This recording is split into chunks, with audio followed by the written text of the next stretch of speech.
Hello. Good morning. Good morning. Let's It's see. too early. It is a little early. That's something Michael jumped in, then he wasn't here, so I know somebody else is coming. How was your weekend? Good. Last night, it's a Persian holiday. It's basically the longest night of the year. So what we do is we gather around and eat a lot of pomegranate. That's cool. So last night we kind of stayed up a little too late. That's why I'm a little not fully here. How long did the blackout last for? We were out of power for about 36 hours. Got pretty cold here. Wow. We had a little fireplace, so we just kept throwing wood in there. That helped. But at night, in bed, we woke up and it was pretty cold the next morning. That was because of the storm? Yeah, it was getting 90-mile-an-hour winds here, so it was Oh my God. crazy. Yeah. I guess Colorado has its upsides and downsides. That probably is the biggest downside. Well, the weather could be fun. Hey, Michael. Hey, Mark, how you doing? It's like the saying here is, if you don't like the weather, wait 5 minutes. Yeah, that's true. So, yeah. It's not like California where every day is like almost perfect. Honestly, the past week and a half, it's been like on and off. Like it's gonna be rainy from Wednesday to Saturday, and it was raining like last week as well. Not a bad thing. California can always use it. Yeah. Bad thing for us, but not everything else. There's been more snow in the mountains there than it has been. Mammoth is like perfect to ski in. Here it's like they don't have any snow. Hardly. Oh, here? Yeah. Mm-hmm. Probably, yeah. I do not ski. Do not know. All right, gents, are you ready to go? Yeah. Could I, Mark, if I could ask, could I actually share the screen for 10 seconds and show something that I was trying to put together? Yeah. I know, excuse me, I had kept asking about, sorry to be a pain in the neck, and I kept asking about the previous recordings, and I want to show you why I was doing that. Host disabled participant screen sharing. So I don't know. Oh, hang on. See if maybe that's something. Now you can share. Go ahead. Okay, so let me do this real quick. I'll show you why I had been asking about it. Let's see here. Desktop, maybe? No, it won't let me do that. Whiteboard. Is there another option that you're able to? You can't share? It shows an exclamation point for the desktop. I do not. Advanced, maybe.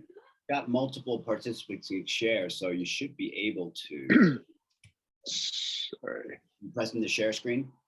Yeah, let's try open system preferences. Well, I'll tell you. Let's see here.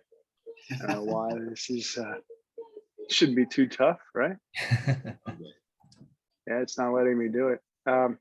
Well, I guess why don't you go ahead? I'll still try to do this. I was just going to show you what I was trying to do, and all it really was I listed each of the different presentations on an Excel sheet, and then along with that, the date, what the topic was, a link to now the Zoom recordings, but now the YouTube, and then the reason I was doing it and password. So I had the presentation that went along with it, the associated files that you would have shared that day, the collateral that we were working towards, and the link to where I'm working on those. But then also, and this is kind of the main reason I'm doing it, the modules that they were associated with, or that maybe I keep relating this back to if we weren't doing these group sessions and we were just going through the modules 1 through 10 or however many they were, right. Which when we meet on a Tuesday or Thursday, what, and it isn't, I guess, linear. It's not particularly straightforward in terms of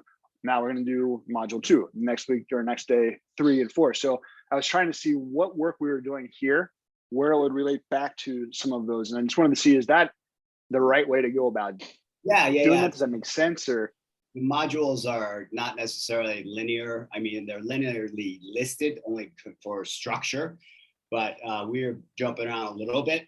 But that'd be, and you could be my partner in crime then. And if you have that, sure. You would have access to it now, just in our shared folder. Okay. I don't know why. Yeah, this is still not letting me share for whatever reason. But yeah, that'd be great. Yeah, I'll send that over to you afterwards. And I think one of the main reasons I was trying to do it too was just to try to keep order and keep everything organized in terms of what all we're working on, and make sure that we're continuing to move forward. Yeah, so I'll show you what that looks like when we're done. Any questions about this so far, what we've done to date? And take a couple minutes right now to answer anything like that's not clear, like this, like, you know, what modules are we doing? And well, I think like I had a good swing at the skills mind map and the purpose statement, the things in between the branding statement, vision statement, personal executive summary. Those, like, to get to the personal executive summary, you need to have a solid purpose, branding, and vision statement already complete, I think, before you can really get to that. And so that's where I was really wanting to go back and kind of look through what were our conversations, because we had some really good discussions on these calls, and I thought that would be helpful. And my notes just weren't really covering it enough. So yeah, you're right. Executive summary is definitely to sum it all up. I don't know if it has to be perfect, you know. Sure. What I got, let's pull all my ideas together so far. So I have an assessment. It's a one-page assessment of yourself. Again, not to be shared externally. As I've said before, it's for you, and it's okay. So what problems do you solve? How do you solve them? Who are you? All that good stuff. So you just have a one page. And I find that one page is really good because it makes you really, really get down to the nitty gritty and the essence of what's really important. Because if I say, I just go write an essay, you know, 5 pages, it's like, it's not going to help you when we're putting this other stuff together that's really needs to be succinct that you're going to share with the outside world. So, okay. As long as you can get a good, you know, direction and all those other things, you know, sometimes writing it all out in one place helps you to clarify. So it doesn't have to be perfect going in, but I would definitely use that as a summation. Okay, so I guess one follow-up question to that. Sorry, guys, for jumping in and kind of stealing the mic, so to speak, right when we get started. But as we're going forward with this, then I realize it's not really a set concrete, we have to go this path, but as it relates to the individual calls, obviously I haven't set my follow-up one for some time now, and there's a reason behind it. I was trying to decide, when I first started doing those, before we did the group calls, I was doing those by module. That kind of made sense to me. That's how the approach we would take. Now, the way that we're kind of doing this here, would we want to focus those on kind of one-on-one time with you to review the collateral that we've put together? I think the best use of one-on-one time is to review the stuff. That's why the group calls, we can introduce it, start to get working on it, but then like really fine tune it on the one-to-ones and like, you know, get feedback and, you know, knock it out. So it's kind of ready kind of thing. Cause it's kind of hard to do in a group call. Agree. Yeah. So apologies if maybe we'd already established that or covered that previously. I'm just kind of going over it again and making sure we're clear. Glad you brought that up. So this is okay. And I appreciate you putting that matrix together. That'd be good. Yeah. Again, not sure why I can't share it, but I'll send it over to you when we're done here. Sounds good. Yeah, and like I apologize, we can meet last Thursday for the other stuff. It's just like the power and everything else, but you know, we'll keep moving today on the gaining clarity part. And with that, let me share my screen.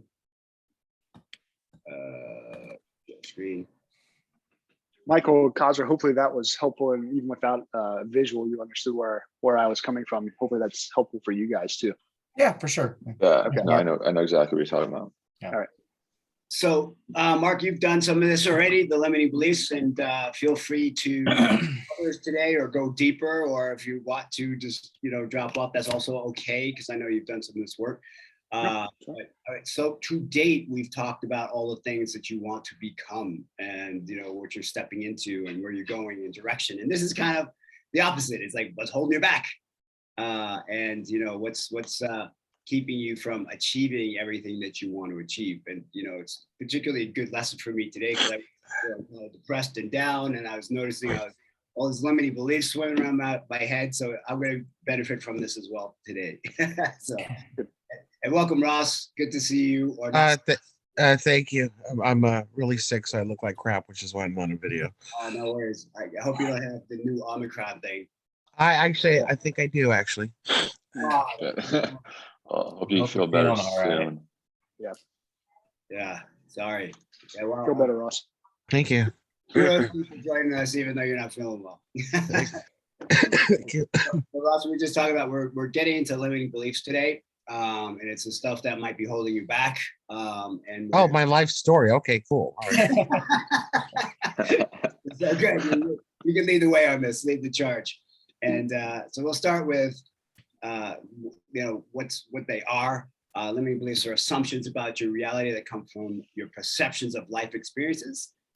We develop them to protect ourselves from future pain. Usually they develop in our formative years. Usually when we're growing up, we don't have the tools to deal with these things, and they just got to get ingrained. They're kind of like weeds in your garden, and they're in response to painful experiences. So the problem is they hold you back from getting what you want in your life and your career. So one of the things you want to do is become really aware of what those things are, notice when they show up, and deal with them effectively. So what they might sound like is, bad things always happen to me. I have friends who say that, or, oh, so it's just my luck. Those are all just limiting beliefs. It's like you think things are happening to you when they're not. But you make it that way so you can stay stuck in the area you are because it's comfortable. You stay in your comfort zone with these limiting beliefs. They're kind of like negative boundaries, if you will. So I'm not good at speaking to people. All my relationships are painful. I'd never make a good leader. I could never start my own business. It's undignified to promote yourself. Money doesn't grow on trees, and so on and so on. So you probably recognize things that you've said about yourself. You heard other people say things like this. So where they come from, friends, family, teachers, tormentors, and not necessarily intentionally either. Family and friends can really give you these limiting beliefs because they have them. They're kind of contagious. And teachers, I know my 6th grade music teacher told me when I was not good at playing the clarinet, I quit and I never played music again because I had the limiting belief that I wasn't good at making music. So they can have a really, really big effect on you when you're young and you believe that the person you're speaking or here talking to has more knowledge or abilities or experience than you have, and therefore they must be right. Could come from negative experiences. You lose all your money somehow, and next thing you know, it's like, well, money doesn't attract to me or whatever else like that. Social societal norms, it's just the way society does things. We have a lot of limiting beliefs around that we inherit. Making assumptions, drawing conclusions, all places where these beliefs come from. Questions so far? Okay, so we're going to do 2 parts. We're going to assess them. And then we are going to figure out what yours are, and then we are going to give you some samples of what they look like and work through your limiting beliefs on how to get rid of them. So we go back here. First, we're going to identify some limiting beliefs. What are those negative thoughts that you have? Write them down, verbalize them, and just saying them out loud will help you to realize what they are, to identify, bring them into light. So we're going to take a couple minutes to write down what you think your limiting beliefs are. And I'll show you some samples of what other people have done. And then we're going to ask yourself, well, how is this serving me? There's got to be a reason you hold on to it. Otherwise, you wouldn't hold on to it. And generally, it's protecting ourselves from struggle or failure or the future. Once you figure out how it's serving you, you have to ask yourself, is it worth keeping it, right? So let's take a few minutes now and do this. And I'm going to show you some samples first as we get in here. So limiting beliefs might be, I'm not going to put myself out there. That's a hard one to identify because, you're not like, it's not like front and center. Like, I'm procrastinating. I know I'm procrastinating, but am I really not putting myself out there? How am I sure about that? Well, because I'm going to write a book and I'll write the final chapter tomorrow, or I'll find a publisher next week or whatever else like that. And it's like, you're not putting yourself out there, and you got to understand why. And the reason for that might be, you know, I just don't want to be judged. If I put my book out there, some people are going to give me 1 star. They're going to feel shitty. They're going to question my self-worth, that kind of stuff. Procrastination, this generally is you like to stay in your comfort zone and it's just easier not to do stuff. So why should I? And then a lot of people are control freaks, myself included. It's like, I need to control the situation. Why? Because I'm going to try and prevent bad things from happening. If I control everything, then nothing's negative is going to come of it. But of course, that's not true. Money is hard to come by. A lot of people have this one. And you might have your own reason for this, but this person said, well, it feels overwhelming to think if I had money. Oh my gosh, so many things would change in my life. People would see me as an asshole. I'd have to figure out what, you know, if friends and family came from money, what I'd do, it would do with them. Would I buy a new car? Would I move to a new place? You know, all these things would change your life. It's like, oh yeah, just you have enough. I just keep, you know, just enough coming in, enough income. And then the next one is, you know, I love to please everyone. Why? Because you avoid conflict. If everything's smoothed out and you're a yes person, then you don't have to worry about somebody coming after you and defending yourself. And again, having to worry about your self-worth and so forth. So those are some good ones. You might have some of those, you can use those, but let's go and take a few minutes now and write down 5 that come to your mind that you know you have, and go deep on this, you know, especially Mark, since you've done this before. See if you can find some new ones that might be, you know, not as easily identifiable, and then figure out the stories you have, why you're holding on to them, or why you might be holding on to them. And it's going to be a little bit of a vulnerable session today for those who want to share, and those who don't, I understand, because this is tough. This is getting close to the heart. So let's take a few minutes now. Any questions before we go into this? All right, cool. All right, so let's see. Let's give a, you know, 5 or so minutes to come up with your 5 and why you think you hold on to those. You gotta find something to write with.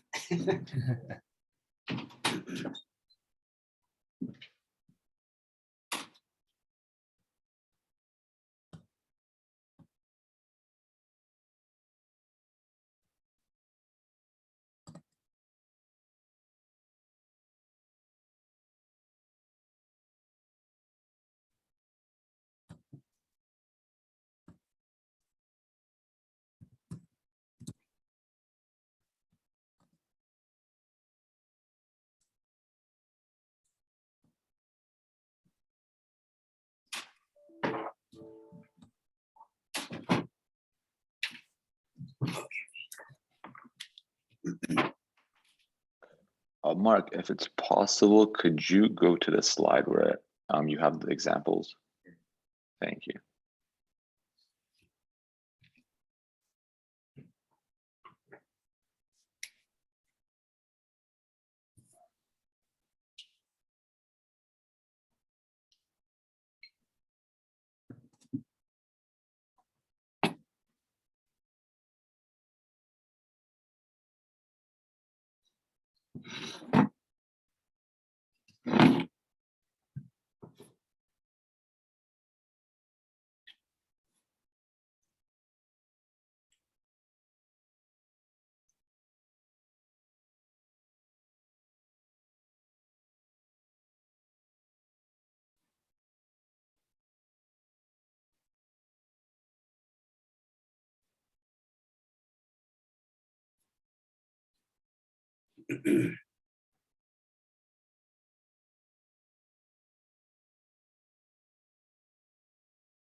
Are you guys coming?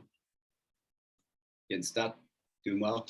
The last one on why you hold on to things. Yeah.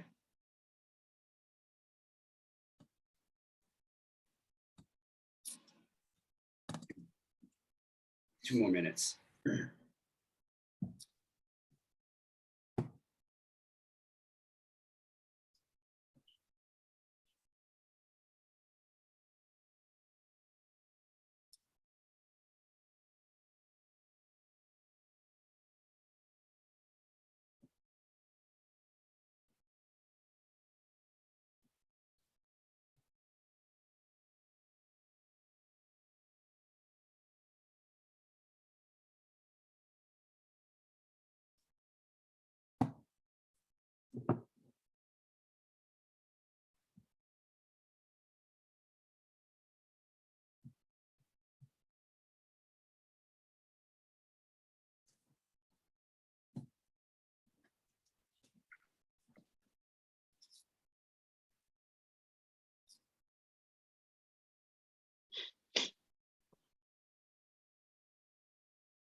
All right, so I thought what we do is if you're willing to, and you do not have to at all, go around and we'll share one each and talk about what the belief is and why you think you held on to it. Is You anybody? can go first if you want. All right, man, I love it. So I actually spoke about this with my therapist last week. So it's interesting that you brought this assignment up. But one thing is always being like a glass half empty kind of guy, like thinking wise, thinking about the negatives rather than the positives.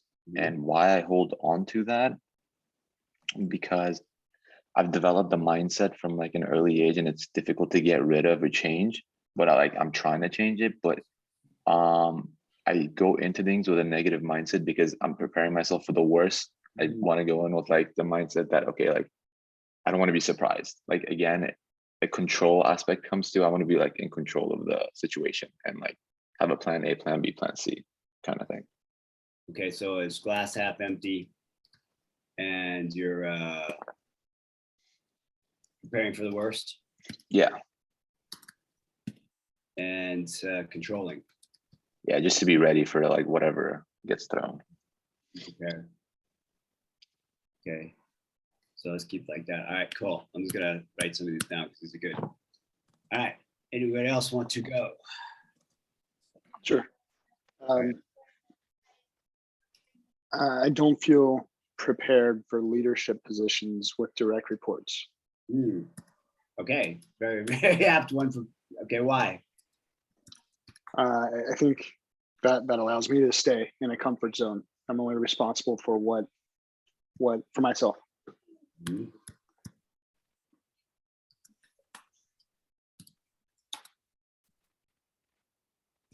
Cool. Comfort. All right. Anybody else want to go? Yoga. Despite running a company and stuff, because it was a smaller thing, I feel like I have a lack of training or the wanted skills to get into new things because I didn't go through the normal, rung of how people do things. I think a lot of these come down to comfort. It's kind of why I hold on to that, I don't know, but it does, in this point at least, keep me from reaching out. So I think it is kind of that same thing, staying in the comfort zone of where you are right now. Yeah. So go deeper on that one. And why do you want to stay comfortable? It's not one to look stupid, to people, Yeah. come out and say, I ran a company, I did this, and they go, well, you didn't have this. And you go, oh, okay. I felt good about what I do, but not to other people and how they see it. Yeah. Yeah. And that's understandable. The ego's involved there, right? Mhm. So it's safer. Yeah. But is it? We'll talk about that next. Okay. Ross, do you want to share or no? Yeah, I'll share. This is a limiting belief, and part of it's, I think, reality too. But I think that my weight, my looks, and my age can be hindrances to finding the right role. I mean, there's been studies that have shown that people that are, more attractive and fitter tend to do well. So that's a limiting belief, and I think, maybe why I hold on to it is because it's an excuse, or it's a way to be in the comfort zone and not put more extra effort into how I like. I'm not sure, but it's definitely a limiting belief. I'm not sure why I hold on to it though. Well, that's what we're here to talk about. So let's nail Can I this. ask one question to Ross about that? Mhm. You said there was a study done. What was the result of the study? 'Cause Well, there's I'm been many different studies done on looks and age bias and physical appearance as far as how people do in the workplace. I mean, that's just is it like true? Because I'm actually interested. Like, does that actually play a role into like landing a job, like your looks and age? And height and everything. Yeah. yeah. I wow. mean, it's true. That's a reality. That's not. I mean, Yeah. There are multiple studies, guys, with that. especially marketing, because I'm in marketing. Marketing is very ageist. Yes. That's Yeah. interesting. I did not know that. Yeah, and you got the reverse. So you're young, so you might have. Right? We're old, so we have the, you can't feel it. It's happening, but you'll never be able to prove it. Right? You never But go. I feel like you guys have the experience. I feel like they rather go with the experience and someone No, that's not necessarily. experienced. Not in marketing. Marketing's very age biased. That's a reality. That's just. I mean, Mark, right? That finance is different. Finance is a little different, but marketing's very age focused. That's horrible. Well, So it's a reality. let's dig into Yeah. that. So one of it is like, well, why the hell am I spending energy on this? Like, why should I even try? Right. Go deeper on that. Why is that? Is it just rejection fatigue, or? I think it's part of its rejection fatigue. I mean, I did get an offer today, but yeah. You did? Yeah, I did. Oh, cool. We'll talk about that later. Congratulations. Congrats, Ross. Thanks. Congrats, man. Cool. So I'm going to put those down. If you come up with something else, go ahead and put it in. Fatigue. All right. I'm going to tell you right now is I don't have time to relax. I've been working all hours of the night, and it's like, to me, is that there's so much to do all the time, and my limit, why I hold on to that is if I'm not constantly in motion, I'm going to fall behind. If I fall behind, I'm going to die with my music still in me. So, I'm always like, I gotta do something. It's like, even when I'm sitting there relaxing, I'm thinking about like, oh, how should I do this next exercise? Or, maybe I should start this line of coaching, or, how else can I do a side hustle? So it's like, for me, it's like no time to relax. And my fear of falling behind. All right, cool. So we got good ones. Anybody want to go around and do another one? I'll do one. Zach did a little more. Go ahead. I think this one, the public speaking and presenting. I took a bunch of public speaking classes in college because I've always been really horrible at it because of stress and anxiety. Mhm. So, what number was that? So what I basically said is, stress and anxiety gets the better of me, and I lose connections, and I lose because when you're presenting in public speaking, you might say something that would interest or intrigue other people, and then that's how you make a connection for work or just like personal. So I lose out on that, and why I hold on to it, I guess I'd rather not go up and present. It's a comfort zone. I'd rather not put myself out there and, I don't know, say something stupid or not do the right thing and be judged. Yeah, judgment's huge. And you'll find egos are involved in a lot of these. Yeah. And again, even for me, it's like the fear of falling behind. Why? Because somebody else, get further ahead, or I won't have as much as them, or anything else. Still ego. 100%. All right. Anybody else want to throw another one? I just kind of thought of one, so it's not fully fleshed out here, but kind of going off what you said, and I think it probably more relates to everyone, is that feeling of time's passing too quickly, and you're not doing, whether it's with your day or whether it's whatever, but if you just sit down and watch something, you're not advancing, you're not growing, you're not and I think that creates a lot of stress, that you're not doing more, you're not doing something or taking advantage of the day. I don't know why I hold on to that, but it certainly hits me every day, where it's like, oh, I didn't do enough today, or I didn't better myself with things today, instead of just enjoying it. Part of it's negative motivation. It's like we tend to give ourselves the stick rather than the carrot. It's easier to flog yourself than to praise yourself, I think. Mm-hmm. So I do that a lot too. It's just like I use negative self-talk to kind of motivate myself, which isn't necessarily healthy, but it does get me motivated. Mm-hmm. So it's like, time's passing by, it's just passing me by. It's like, what are you doing sitting on the couch, you lazy ass? And so it's that negative stick kind of thing to keep you motivated. So I get it. Another reason that it falls under Michael is time passing too quickly. Another reason, it's like, you don't do anything during the day and you're like, time's passing me up, but it's also another reason that's horrible. And I do it. I hope like nobody else does, because it's really bad, but comparing comparisons with other people. Yeah. Like that, for me, that's a big one. I'm like, okay, we're like same age, same path, but like, he's probably like 3 steps ahead of me. And I'm just like, okay, kind of like, I don't do what you do. I probably should kind of like lit a fire up under my own ass to get me going, but I don't know how to do that. Yeah. I'll probably just make myself more sad. But yeah, that's the beauty and curse of LinkedIn. That's the beauty and curse of LinkedIn. It's like curse, big curse. Yeah. So why do we compare ourselves to others? That's a good question. I'm not sure. Yeah. I'm not sure. Isn't it just natural to compare Some yourself sort to of others? measuring stick. Yeah.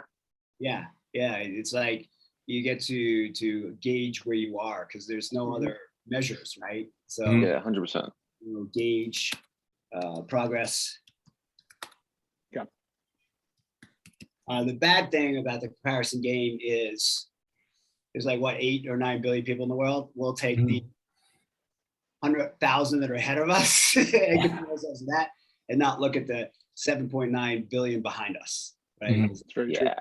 And that's where a great tool for that is gratitude, where you start to think about all the blessings you do have and compare yourself to the people who are going to sleep cold and hungry tonight, everything else. And you're like, as opposed to the Joneses, who have the latest BMW model and, are just joined the country club and everything else. Like, what the hell is wrong with me? I'm not there yet. So you know. So that's the way you think, right? That falls under glass half empty, glass half full. The way you think of it, yeah. Yeah, it does. It's kind of in the same vein. So, you know, part of it is good for them. You know, look at the people who are ahead of you. Say, good for them. I'm going to be like that, as opposed to what's wrong with me. So turn it externally and just say, yay for them. And then instead of internally, it's like, what's wrong with me? So it's a different perspective. And all of the coaching I do, it's always about reframing. Always about reframing. It's about taking a new perspective. And we've fallen into this old or other perspectives that somebody else has given to us. I mean, we didn't come out of the womb with this. So we inherited it somewhere along the way, right? And this is the weeds in the garden again. Like I said in the beginning, it's like you have this garden. It's your belief system. Some weeds got in there. How did they get there? You know, you might not know, but you realize that they're weeds because they're really not serving you. Like when you compare yourself to other people and you have that negative self-talk, is it really helping you? Well, it may be helping you to get motivated, but it's not the most healthy way to do it. And eventually it's going to cause you more stress and anxiety rather than being praised and full of gratitude and acknowledgement and so forth. Yeah, cool. All right, let's get to 10. Give me out there. Sure, I'll throw one in, and I don't know if this is a belief so much as maybe a question. And I think for some not in this potentially demographic, they might say, "Mark, what the hell are you talking about?" But I've got males and potentially even white Caucasian males are becoming or are public enemy number one in corporate America, and by that I think. Well, why holding on to that? It's easy to point to that as a reason for failures or even the rejection fatigue. Yeah. But conversations that I've had with others in my shoes, it's more and more coming into, and I don't want to say focus, but it's like, like I'm not going to be getting any diversity rules, it feels like, and when I've applied to them, and maybe rightfully so, but I'm finding it more and more challenging and wondering, is this part of the equation? I'm sure there is some truth to that, right? Yeah. But it's the same reason, is it the whole reason why you're not breaking through and everything else? Maybe you're just not trying to right positions, you're not doing something else. So like, how can you improve yourself rather than making that the cause for failure, right? Absolutely. Right. So you're right. You know, I've seen that as well. And just like there's age bias and physical bias and also the stuff is out there, right? But it is not so ubiquitous that it's 100% rule, whereas you're never going to break through. It's just like, Sure. No, I try to stay lighthearted about it. I've in some of these conversations I've said, I'm not Harvey Weinstein. I'm not Matt Lauer. It's like almost the pain, the sins of your fathers kind of a thing. It's like, why, like I didn't do any of this stuff, but obviously it's not that specific or, well, I mean, anyway, yeah, And there is a societal pendulum. It's swinging one and really far to the left one way, and now it's going the other way. Right. And it's someday it'll even out, but that's just the way it is right now. Right.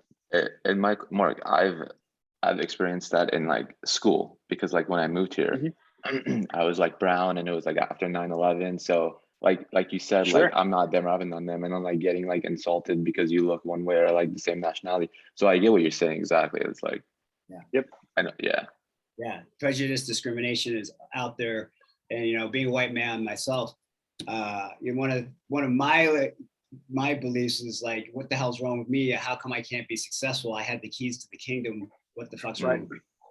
Yeah. Yep. It's like, Jesus Christ, I'm of the privileged class and I'm still not like super well off. I'm like, what's wrong with me? Yeah. Yep. And it's like, these are all just, we've got to reframe this, right? And it's you have to see that there might be truths to it, but there are also ways around that. You need to just deal with what you can deal with. Sure. And I may be griping, but Cosmo, to your point, thank you for sharing that. I'm sorry that you went through that. That's just no worries. I appreciate it. Not fair in any way. Yeah. It honestly, it makes you into a stronger person, like mentally. Like you're like, okay, if I can get through that, I could probably get through anything. Yeah. The tough part is you can't take off your brown skin, right? Ever. Yeah. Right. I experienced discrimination only once in my life. I grew my hair long, and suddenly people treated me different. I was pulled over in the airports, searched. It was like, what the hell, man? It's like, for no reason, right? And I said, oh, that must be what it must be like. And then I say, oh my God, it must be like that all that time, every day of every second for people who are your minorities. Like, God, this must suck. Oh yeah. I personally, I've traveled quite often. I don't get pulled over, but like my dad, like brown and has a mustache, and he gets like randomly selected all the time, or like other like friends and family, which is like at this point you kind of get used to it. So you kind of go to the airport earlier to get randomly selected, so you don't miss out any time. But yeah, no, at the point it just comes like it becomes normal. Yeah. It shouldn't, but it does. Shouldn't. Yeah. Yeah. Yeah. And again, thanks for sharing that. It's Yeah. No worries. Well, if there's any bright side to it, I always like to joke that I'm not even white. I'm pink. Look at me. I mean, at least you guys can tan. The sun is my enemy. I'm gonna burn if I walk outside. That's funny. Anyway, one more. Throw one more out there. Someone.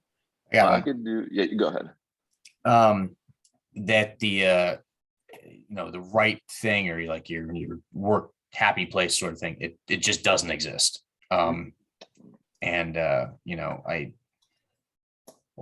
It's kind of defeatist, but it's kind of that protection too, I guess, why I hold on to it, that to reasons why you're not happy. It just gives you that kind of it protects that ego, I guess, to some degree. And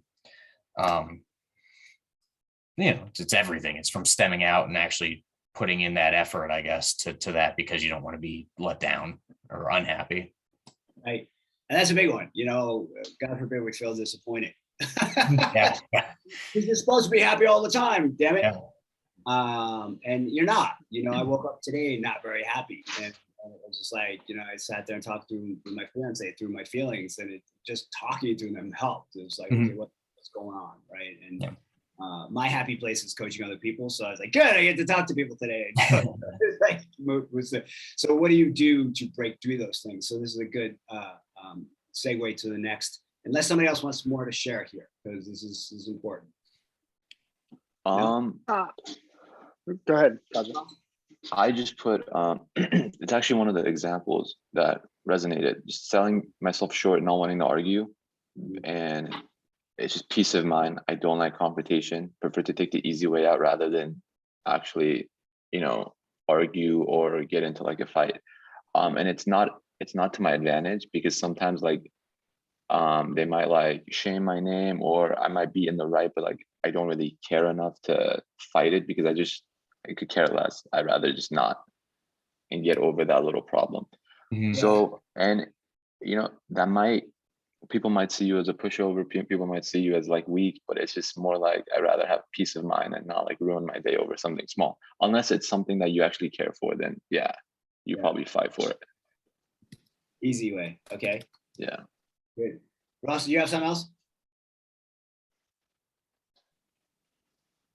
Ross, For weaknesses, well, it's back to leadership. So I mean, one of my weaknesses, I should never serve in a high level leadership role, because I may not be smart enough or good enough or have the right skills to lead.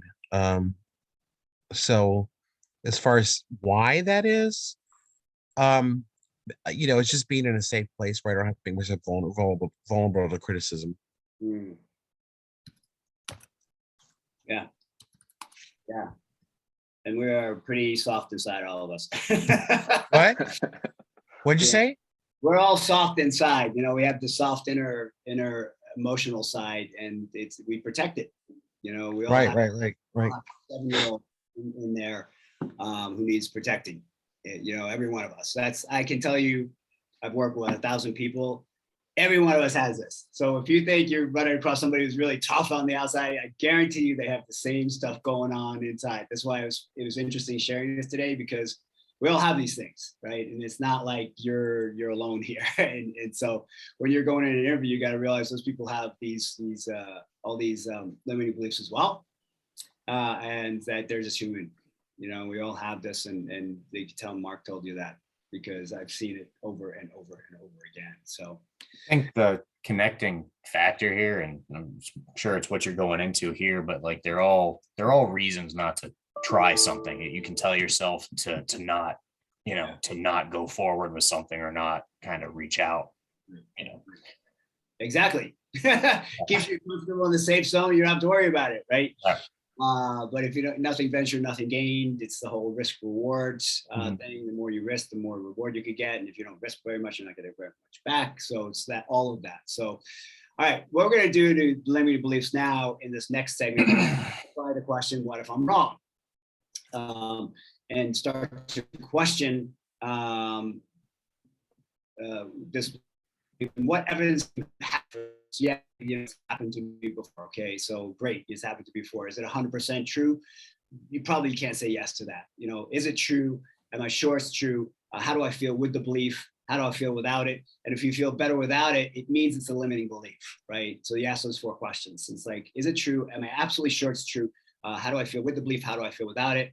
And really the answer to this is you take the limiting belief and you literally turn it around 180 degrees.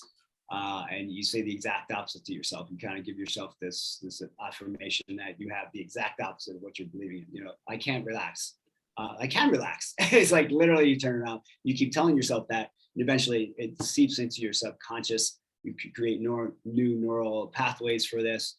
And scientifically, you're going to create the ability to think differently, like with these neural pathways, because you've got the other ones grooved so well in your brain that they're just, you know, they're your go-to. So you have to, number one, be aware, and number two, be actively willing to repair those things. All right. So can you repeat the 4 questions? Is it true? Is it true? Are you absolutely sure it's true? How do you feel with the belief? How do you feel without it? And that comes from something called The Work by Byron Katie. She's done, I didn't say her name wrong. Her name is Byron Katie. And she's done all this work around all limiting beliefs.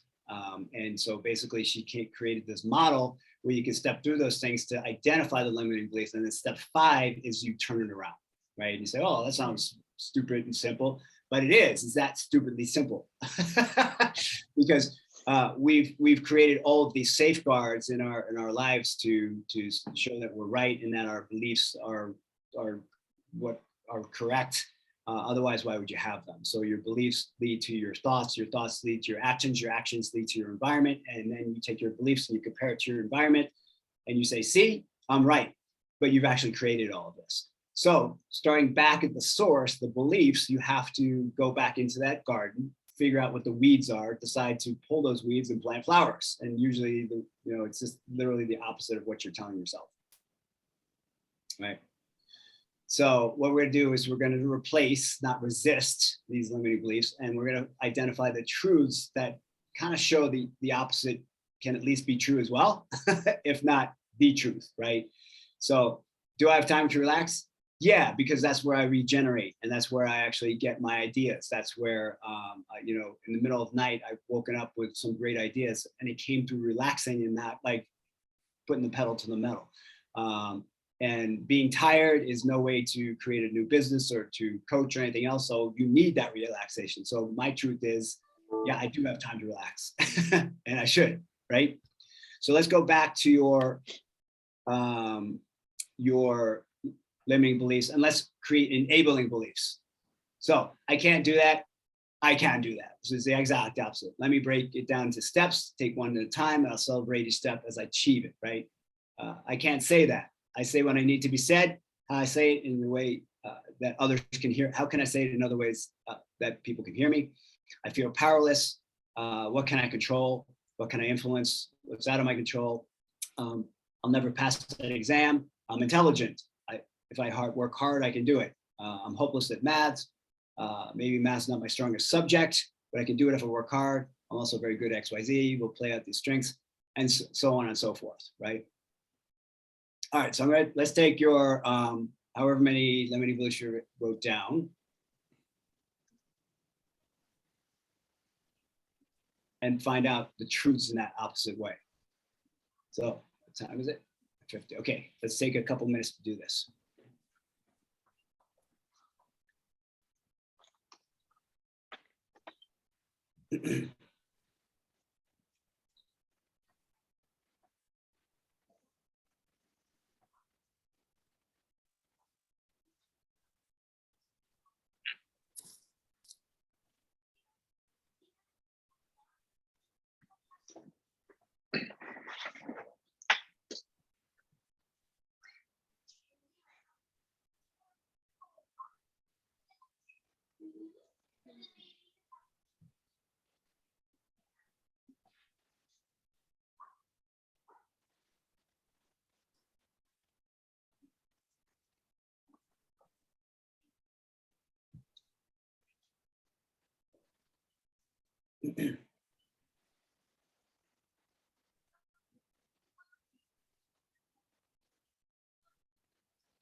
All right, let's just work through a couple of these together. So Ross, I'd love to start with yours. And so, I'm not attractive enough, for example. And I kind of took that on for myself. And I was like, Bill Gates, dude's not pretty, right? Yeah, but he's smart. He's really smart, though. I'm not really smart. Hey, thank you. So now, here's where I'm going with this. It's like, I'm going to say, you're really smart. So I have the experience, wisdom, and know-how that someone else is going to really need. Right. And you do, like all of your experience, everything you've told me about yourself, you've got something that's really important. And by the way, I don't think you're unattractive anyway. So you're definitely better looking than Bill Gates. So, change it to, it's all about my intelligence and my experience or know-how. Right. And it's the perspective thing. And you say it enough, and eventually you will start to believe it, right? It's just a whole thing with that book called Love Yourself Like Your Life Depends on It by a guy named Kamal Ravikant. I think I've mentioned to some of you guys, he's going to check himself out, literally commit suicide. And he realized that he needed to change his mindset more than anything else. So all he did was start to say, I love myself, I love myself, I love myself. And he meditated to it. And he started to say the exact opposite of how he was feeling. And eventually he said, his brain woke up one day and he said, yeah, I do love myself, right? And it was like, because he kept telling himself that, he convinced himself of that. So what do you need to convince yourself of that you're not doing right now? What else you guys got? So I did public speaking. I said I can do public speaking and presenting because with more research and knowledge, like actually understanding the topic that I'm going to present and you really know what I'm talking about, it'll be easier for me to present. I'll have an easier and more relaxed time and I'll go up there more confident. Right. I feel like I fell into this problem because I wasn't prepared enough to present, and sometimes I did it, and then that's where my little phobia of presenting came from. Yeah, and unless you're a seasoned presenter, never go on stage unless you feel really prepared. Because I've been, and I know exactly what that is, and I failed greatly not being prepared. And the other part of public speaking is make it about them. But when you go up there and say, am I enough? Am I going to help that? You're going to help somebody in the audience and focus on that one person that's going to walk away and say, wow, that guy really changed my beliefs or something else like that, right? And just think you have something that other people need, right? Yeah. You might think you don't, but I guarantee you do. And if there's 99 people out there going like this, and there's one person going like this, focus on that one person rather than the other 99, right? And Makes it easier, yeah. I've done the exact opposite. I've had 99 people going like this and one person like this. I'm talking to that one person because I got to convince that person. It's like, I'm avoiding the other 99 I'm helping, right? Yeah. So realize that it's about them, what you're giving them, what they're going to get from it, rather than, oh my God, how will they look at me? Will they judge me? And do I know enough? Because then you're making it about you. And then the easy way to say is that's just really selfish, right? Yeah. That's true. It's selfish if I don't go out there and really give my best so I can help somebody. Cool. All right, give me another one. I said, something along the lines of the lack of training or whatever we wrote it up as, but, not enough skill set or anything like that. So I guess reframing it, strong skills, not doing things the usual way gave me a lot of experience with leadership and decision making. And, that's something people look for, as opposed to, doing everything the same standard way that I, tell myself that's how it, that's what everyone else does. That's what I should have done. Right. And I recently helped a guy go from entrepreneur venture back into the corporate world as I think it was director level. And they liked his new way of thinking, right? There's like the corporate world is always thinking like this, you're thinking out of the box kind of thing. And he actually got the job, right? And when I see you, I'm like, oh my God, this guy's got such a breadth of experience. He's going to be super valuable to somebody someday. And it's funny to hear you talk because I'm like, you're not seeing what I see. And if you step out yourself, it's like, God, this guy has done a range of business. He's worn many hats. It's like, how valuable is that? Mm-hmm. And start to look at yourself like that, because you're your own worst critic. We all are. Yeah. And say, oh my gosh, this is going to be super valuable for somebody because I'm going to be able to solve problems in a different way than the mindset. So yeah, you got a lot to offer. All right, another one. Roll through. I think kind of in line with that one, the leadership one that I had pointed out, just saying I am prepared to be a leader. In fact, my entire career has prepared me for it. I can always learn to be better, and in large part through the experience. I guess as an example, I've had teammates previously tell me, hey, I would work for you. I want you to be our boss. And, my response, I'd been in a new position or a new group there, marketing, Ross, as you mentioned. I thought, what, me? Like, I'm not a marketer. Why would you want me to be in charge? But there are other things there, people skills and the way that you communicate and the way that you think through different problems that, in my case, I realized those are strengths and that's what people are gravitating to. Not, do I know the products inside and out? Right. Again, not making it about yourself. Like, you could be a good help other people grow. You can mentor other people, help them, and it becomes about them rather than you. So that's great. Yep. I would say, are you the leader of your family? You're already a leader, right? Right. Yeah. And honestly, that's a hell of a lot in leading other my people. wife would question that, but it's okay. It's the way it's supposed to be. Go leadership. The fact of the matter is you are prepared. People have told you as much, and it's like, yeah, of course I could do that, as opposed to, can I do that? And it's like, yeah, of course I have been doing it, and I've spent my whole career preparing for that. So good, excellent. Anybody else want to throw one out there? All right. I just did it for being shy, not putting myself out there. I just said, by putting myself out there, I can make more connections, both personal and career wise. That'll boost me in both personal and career. Absolutely. It's just being able to put yourself out there and making new connections. Right. And shyness is as much a belief as anything else. And again, you have something to offer the world. We all have a piece of the puzzle. We all have different genetics, different know-how, different experiences that make us unique. And even if you sat in a JPL, Jet Propulsion Laboratory meeting, you could probably add to the conversation, because these, tech heads are all like up here, and you can say, well, what about this? How will people feel about that? Like, feel? Like, yeah. Given the simple option that no one thought about. Exactly. Awesome. All right. So what are you going to do going forward? So I want you to take all of those beliefs, turn them into enabling beliefs, find the truths in the enabling side, and look at yourself from a new perspective. And then when you feel the limiting belief come up, you'll know it when you feel crunchy, feel little, feel out of flow. That's the moment when you say, why am I feeling that way? And you say, oh, because the shadow side shows up. The shadow side is what you are not. You're projecting this shadow side on yourself. And pause and replace those things.